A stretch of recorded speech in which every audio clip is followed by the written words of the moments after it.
Hi. Yeah. Hi, good afternoon. Good afternoon. Yeah. Could you please switch on your video? Yeah, sure.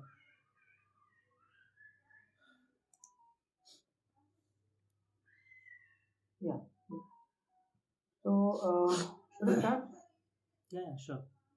Yeah. Could you let me know what is your technical expertise and your years of experience, what you work?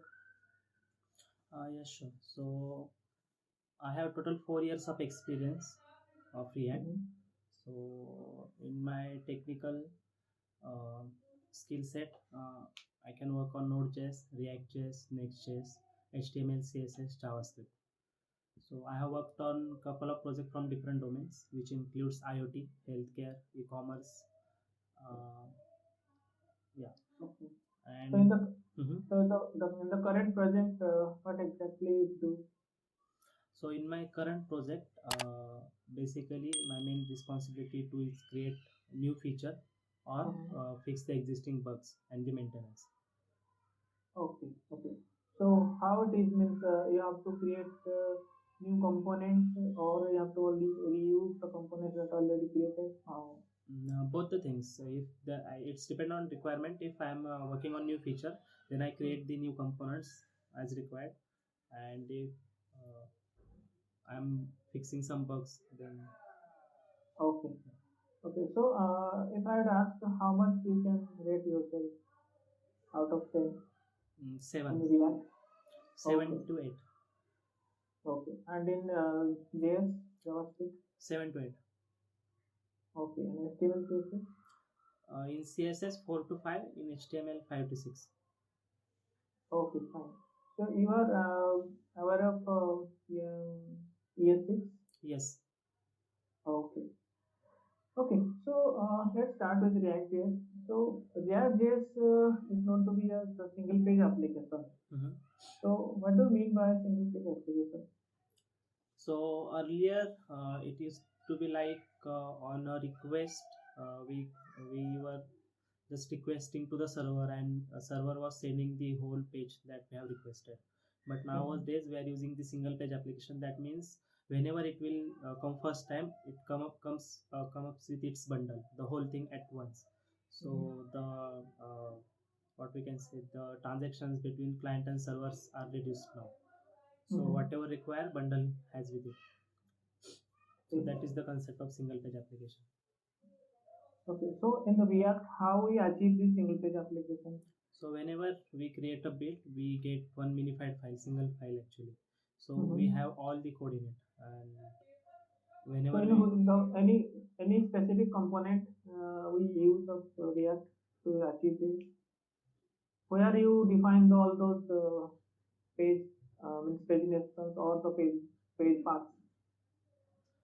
so Let's basically. suppose, Mhm, yeah, let's suppose I have three pages: mhm, home page, about us, and contact us. mhm, Okay, so currently I landed into the home page. mhm, So I have a button like about us. So if I click about us, mhm. how how React knows that I have to move to the about us page?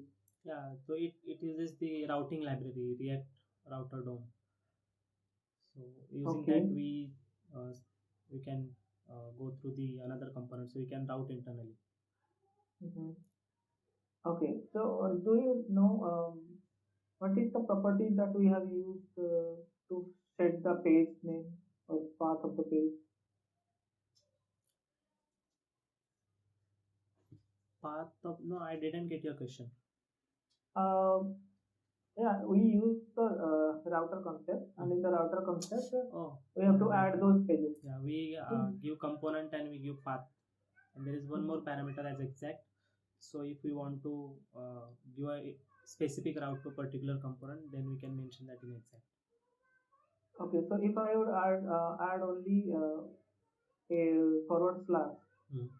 to where it will go. To the index route or the main route. Okay. So you are basically using class-based components or functional-based components. I have used both the things, but now I am using functional components. So do you find any advantage of functional component over class component? Uh, In terms of the functionality, both are same. The only difference is that if we want to use the state inside the functional component, then that is possible now using hooks. Apart from that, class-based component have one advantage over the functional component, that we cannot we can create the error boundaries using class-based component. That is not possible using only functional component. So how are you gonna achieve that one then? So if we want to add the error boundaries, we should be using the class component, Okay. because Is there those lifecycle methods are not available for the functional component in terms of hooks. so in case of functional component, can we mimic any of the lifecycle method of class component? If Yes. not, how? So Can you give an example? yes, using use effect we can do that. We can mimic three methods mainly. That component will unmount, component did update, and component amount. So whenever we want to do something when component is mounted, we can just keep that dependency array from the use effect hook as empty. If we want to perform some side effects, or we want to give the effect of component did update, then we can mention the state variables or whatever depend in the dependency array. And if we want to achieve effect of component will unmount, so inside use effect we can return a function that will clean up the state basically. Okay. Okay. So can you just open any of the notepad or anything Yes, at sure. the screen?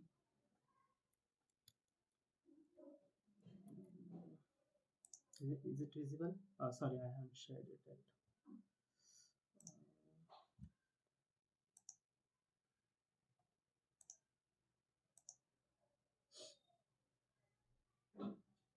Okay, I can see now. So create a functional component. Okay, and let's suppose I have a JSON object. Okay, employee. Let's suppose the employee list. Okay, and the employee, I'll fetch the employee list and bound it to a drop down. Okay, and when I choose the drop down value, so that value would be set into a text box.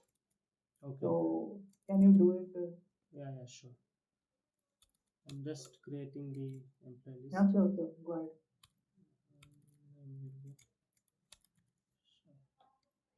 So what do you want me to do? To create a select box for this, or just I want to display in the format of list? Yes. Yes, a drop down. Okay. I have to create functional component. Yes. I have to use the online JS fiddle because, or can I create a? Go. No. Go ahead. Just for coding. Do Okay. not need to execute, and I just want to. Okay, sure.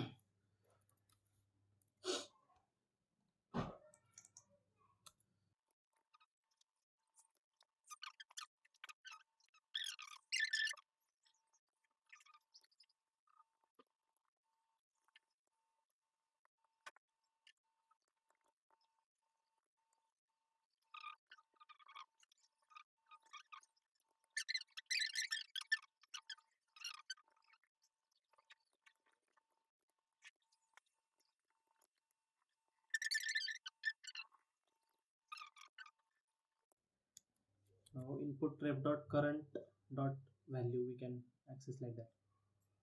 Yes, that's fine. Okay. So, what is HOC?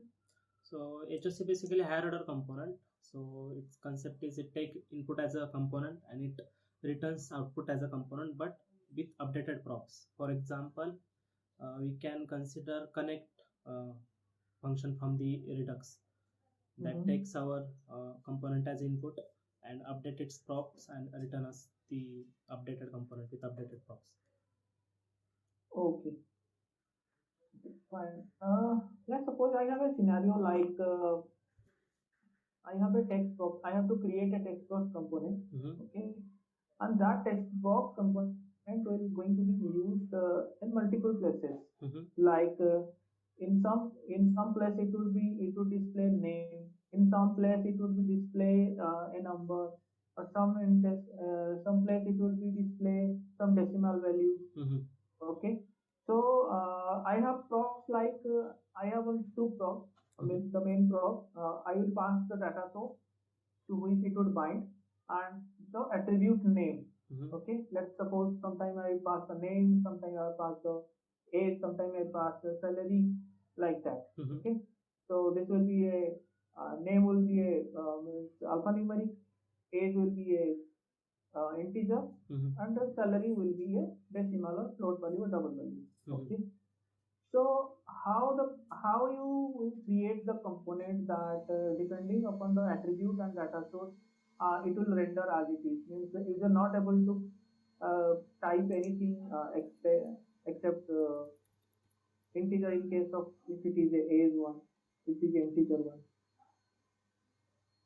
Okay, I'll have props to it.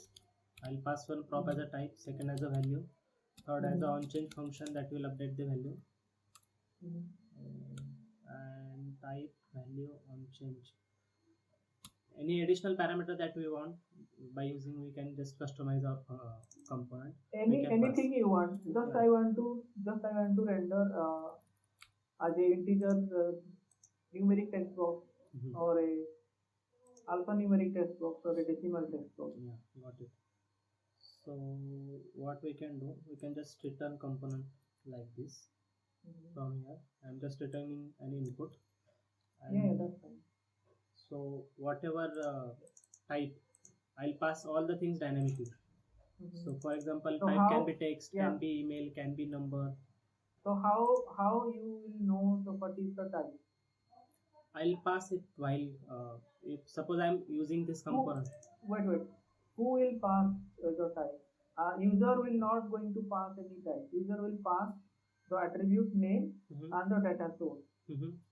He is not going to say the component that this is an integer field. So how you will know what type you want? Maybe I didn't get your question. I thought you're asking about the common component. Yeah, I will create a common component. Let's suppose I have a form, correct? In the correct form, there is a name for a name. There is a text box. Okay, you want in the text box you can type your name alphanumeric ABCD 1 2 3. You can type. Okay, then there is a age field. That is also a text box. But in that text box, you can only type the number, integer value, and another is a salary, and you can type 1000.33. Okay, that is a decimal. Okay, so now how can I design the component? So the app user, what will do? He will just pass the attribute name, first name. In the attribute name of the second one, the age, and the third one is the salary field. Okay, and the data source is, let's suppose, the employee list.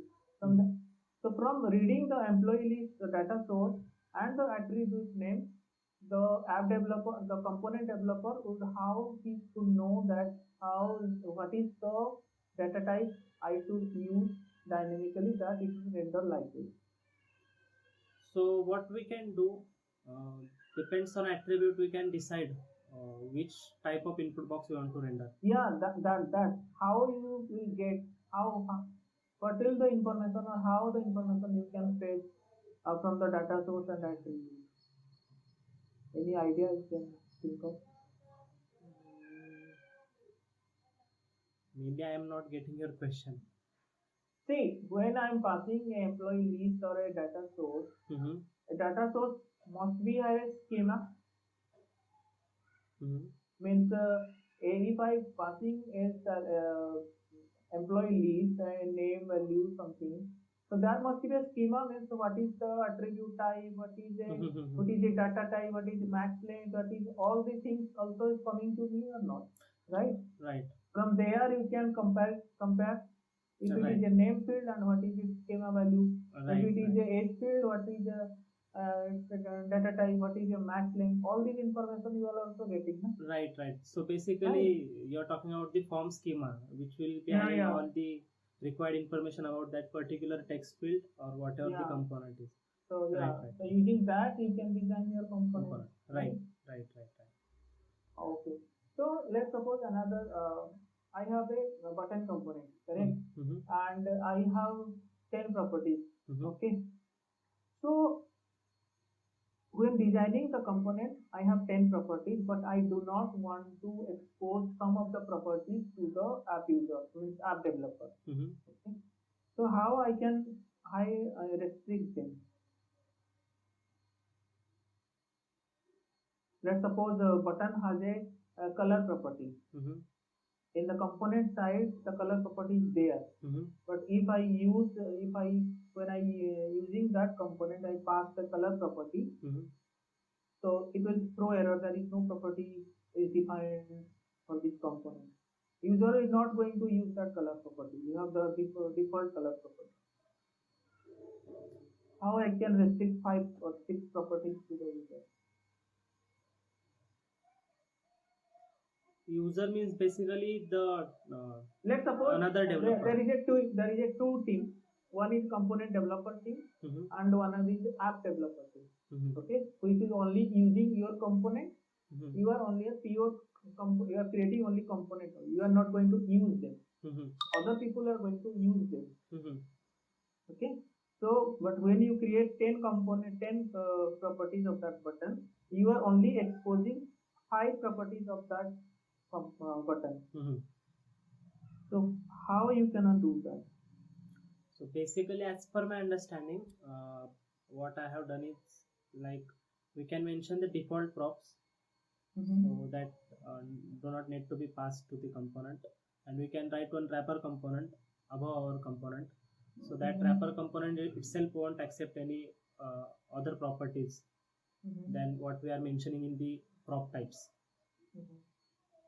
So Default property is fine. Default property is user no need to pass it. It will automatically whatever the default values it will take it, right?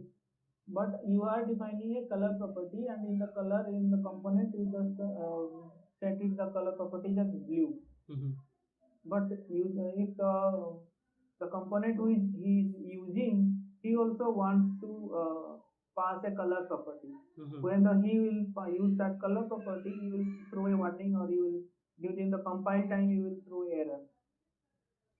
There is no color property of this component. Is there something between you can between the component and the where the app developer is using something in the middle you can put there a check, you can restrict some of the properties not to be used by the user or app developer.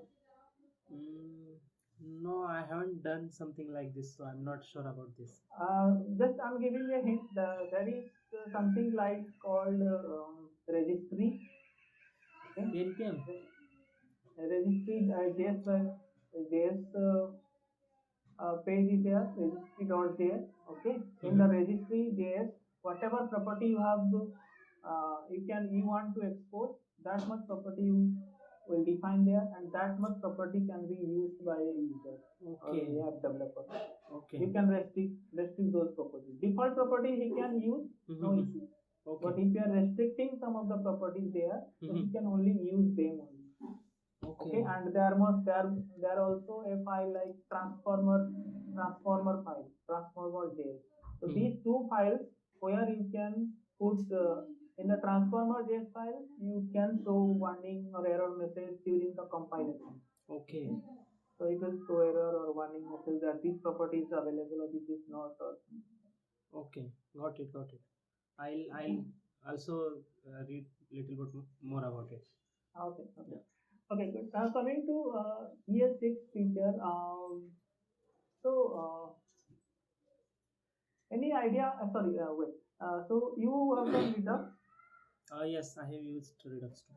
Okay. So, can you just brief me how actually Redux works? Okay, so basically it is used for the state management. We have one central object, and how it works is, suppose I am clicking on login button or any button, so I'm performing some actions. So due to that action, we call some action. That action triggers the reducer. That reducers update the data whatever we pass to it from the action, and that will update the store. And since we are subscribed to store, our component will be updated with the new props. So action to reducer to store to component. So this is the cycle basically. Okay. So, why this Redux get introduced? What problem we are facing so that we introduce this Redux concept? So it keeps our state clean basically. So we should be using as much as less state variable possible, because every state causes the re-rendering of the DOMs. Mm-hmm. So if our application is small, then that is fine. We can manage it with the internal state. But if it is becoming big and we are managing lots of objects and the data, then the central state management is required for that. And Redux is providing that solution basically. So from within any component, we can access whatever data we want by just subscribing it using the map state to props or map dispatch to props. Mm-hmm. So that is the benefit of using Redux, and it keeps your flow clean and neat because it has these steps, like we call first action, then it matches type in the reducer, then it updates the data, and we get updated data. Mm-hmm. Okay.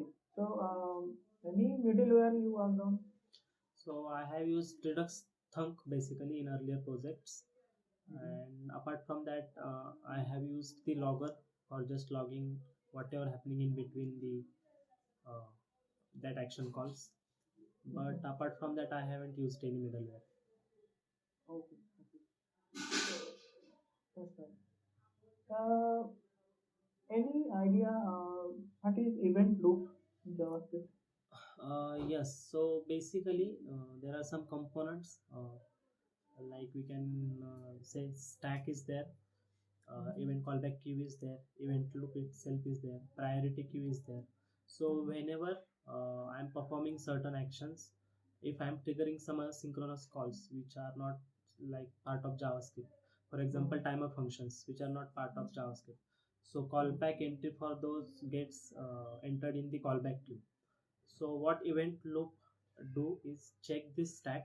If stack is empty, it comes to the that callback queue and Mm-hmm. trigger whatever action, whatever calls the function from that queue. And due to that function, if again some other functions are getting executed, then entry for those function, depending upon what type of function those are, either will be in the stack or in the callback queue. And if in between we are using promises, then there is a priority queue as well for the promises.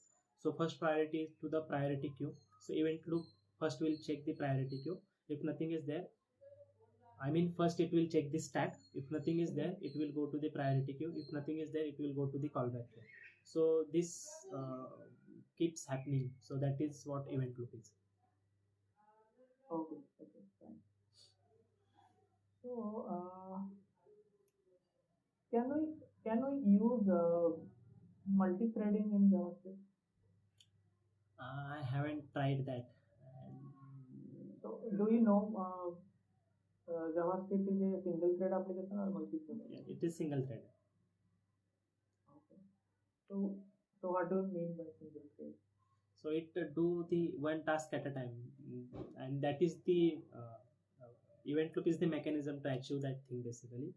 Mm-hmm. So uh, that is why it behaves in a single threaded manner, because event loop do one thing at a time. It will either execute something from the stack or from either the callback queue or either from the priority queue. And we have the callback functions. So whenever we are performing some asynchronous task, after that is done, we call our callback function to get back to that point, or Okay. to go back to that point. Mhm. Okay. Can you write the promise method for me? Just Mhm. your dummy code. Okay, sure. So basically, promise has three states. Either it will be resolved, it will be Mm-hmm. rejected, or it will be in pending state. Mm-hmm. So if I'm returning a promise, I'll write something like this. And here I will be having the resolved and reject things. Mm-hmm.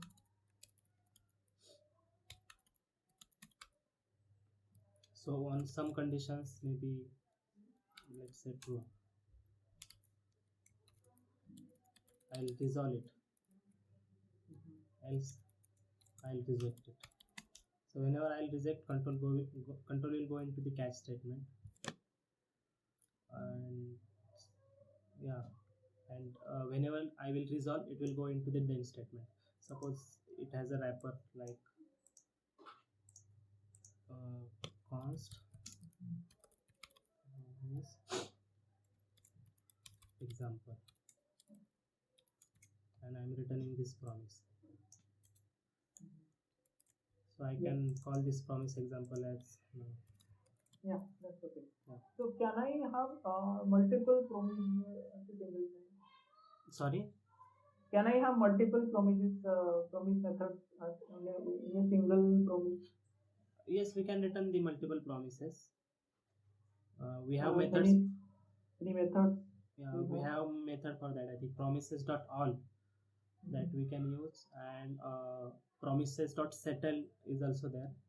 So what is the difference between the all and settled? Any advantage or disadvantage in between? I am not able to remember it, but in promise dot settled we get state of all the things, whether it is failed or whether it is approved.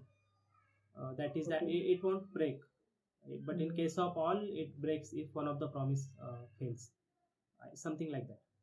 Yeah, right. And anything know about promise dot rest? Promise dot race, I I'm not able to recall it, but it's like a It race. will give actually it will give the means as per his name it is just rest means Yeah, whatever whichever is faster that that response will will get come first. right. Got it, Yeah. got it. Okay. So can I achieve inheritance in this JavaScript? Yes, we can, but the inheritance in JavaScript is prototypal inheritance. So basically, every object has its prototype. It is also one JavaScript object, except the original, the main object that we have that don't have this prototype property.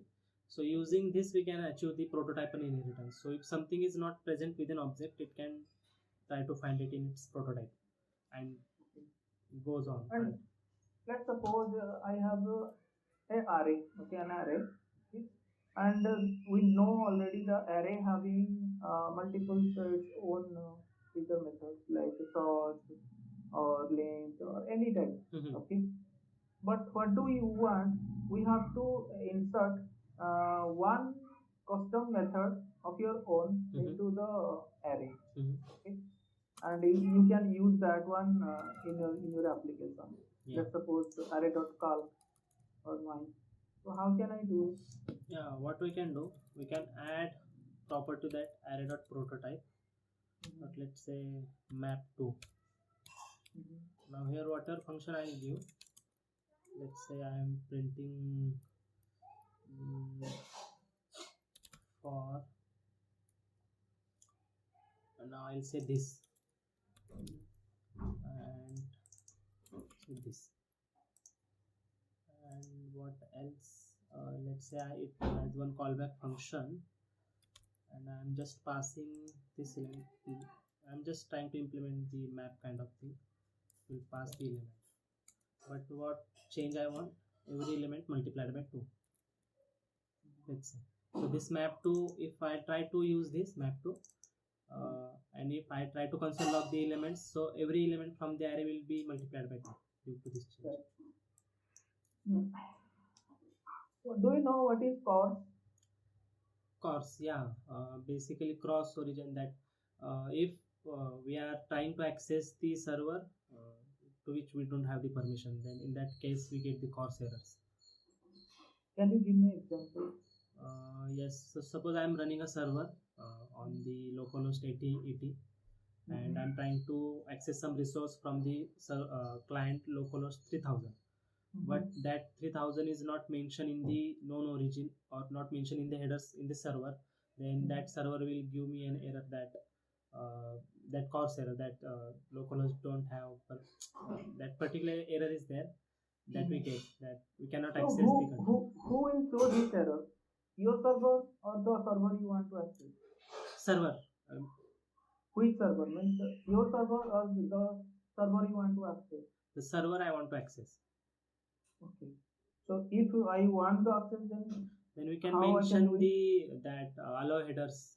We can mention the our URL of our server in that server, that allow the request from this particular server, and we need to set some headers. Uh, uh, Maybe I'm not able to recall the names, but there are some servers. There are headers. Okay, okay, got it. So, do you know what is throttle? Throttling means I think uh, no, I am not able to remember this. I know, but I think keep pinging like Mhm. something like this. Yeah, yeah, something like that. Yeah. So we again keep like keeping watch on something again and again, like Right, right, right.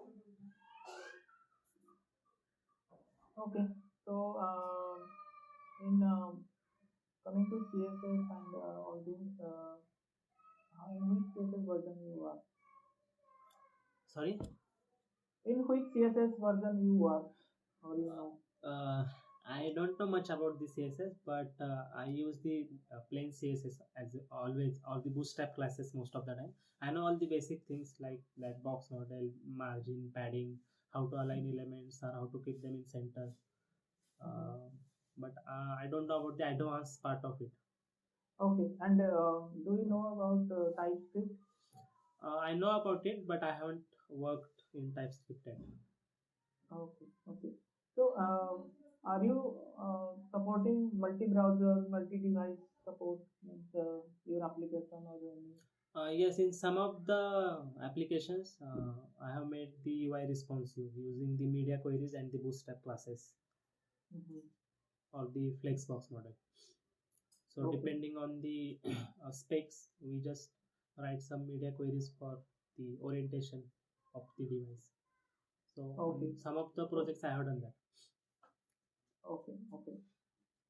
And any cloud knowledge you have?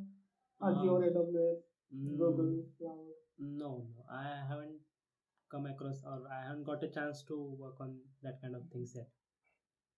or do you know how in Agile methodology how we work, how we Uh, manage our work?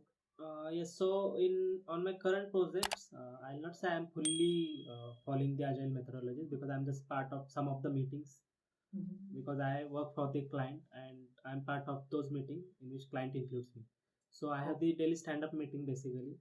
So Mhm. in which I just update whatever I do, and some of the time retrospection meeting is there in which we all see what went good, what went bad, and we just Right. decide what to do. Mhm. And apart from that, if whenever the time of ticket creation, my team lead or manager just give me some information about it, and I just create a ticket for it and I work on that ticket. So yeah, partially we can say. Okay. Okay. And how you manage your code? Any? Oh yeah. Manager code means like Manage the where your code is there means Git. We use GitHub or Bitbucket or GitLab. It depends on the project basically. So I have Mhm. used Git and Bitbucket, GitLab also. Yeah. Okay. So currently And any using Git. okay any idea on Jenkins or Docker? Anything? No idea about Jenkins, but little bit about Docker. I was just studying so how we can create the different images and containers. Okay. Okay. So can you can you create by yourself a bundle, a React project, React Uh, bundle? I have created that by just giving a build command that provided by React. So apart Mhm. from that, anything extra I haven't done it. Like for creating the build, I just give a build command from the package.json that we Means if I would say you create a project and host it, have. can you do it? Yes, I'll do it. But in case of I deploy this staging build in my current project, but the Mhm. environment is given. I just access that server using SSH. I deploy my build over there, but I haven't Mhm. created that chain myself. But I can do Okay. it. And do you write unit test cases for your project? Yes, in some of the project I have written using the React testing library and Jest. Okay. not in all the projects. It's Mm-hmm. depend So, basically. so what you test means your business math logics or only the components? How? No, in my recent project, or when last time I have wrote, it's about how user interact with your application. So what will happen after clicking on login button, and what will Mm-hmm. happen when user performs certain actions. So keeping Mm-hmm. in mind that things, I have written the unit test cases using the React testing library. Okay. Any knowledge and means database, SQL, Oracle, NoSQL, DBT? Basic, I'll say. I have knowledge about the Node.js in case of server side, but in case of SQL, the basic SQL statement I can understand or perform some actions using, not the advanced one. Okay. So your total year of experience is how much? 3 or 3.9, right? It's four So point. total is 4. Yeah. And relevant to this UI development. Since my internship, I'm working on the React.js itself, and in So Node.js we can it is also means I can mention it is relevant React is 4 also, right? yes, yes, yes. Okay, I think I'm done. Any questions from your side? No. And also, I'm not a part of the project, so I cannot tell anything about the project. I just testing, right? I was about to ask that, but I thought let's ask in second round if I get a chance. Yeah, yeah, not a problem. So, yeah, and what else? Yeah, that's fine. Maybe you can look over some of the HTML or CSS things if I have a chance to get into the second round. If they are asked to write some code about that, okay? Because the UI developers should have some knowledge on that. Yes, yes, sure. Okay. I Yeah. And any knowledge about mobile development means are you accessing your application in mobile devices? yes, I have made it responsive only, web browser only, but not natively. I don't have any native experience like React Native or something like that. Mm-hmm. But in some of the projects, I have made my design mobile friendly too. Mm-hmm. Okay, and one more last thing. Just a minute.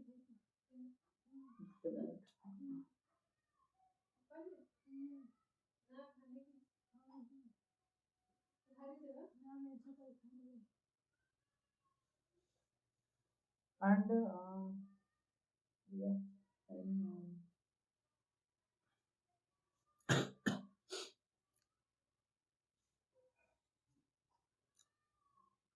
okay, that's fine from my side. Okay, so thanks.